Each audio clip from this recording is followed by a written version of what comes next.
Hi everyone, Louise Marshall from RosterElf here. Today I'll walk you through keeping your leave records crisp and tidy by deleting or editing archived requests. Let's jump straight in. How to delete a leave request. Click onto your dashboard. This is your home base for all admin tasks. Select the Archived tab on the Leave widget. This view stores past or canceled leave.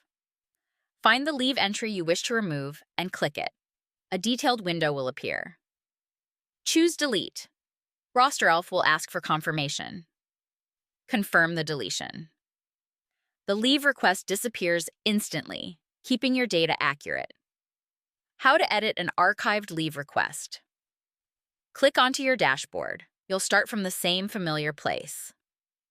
Select the Archive tab on the Leave widget. This reveals all previously actioned leave. Locate and click the leave you want to update. The Edit window opens. Hit Edit. Fields become active for changes.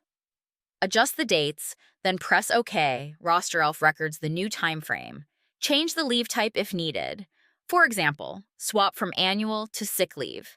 Add or amend any comments. This keeps managers informed. Press Save to lock in every change. Your archived entry is now fully updated. That's it from me. If you need a hand, our support team is only a chat or call away. Happy rostering, and I'll see you in the next tutorial.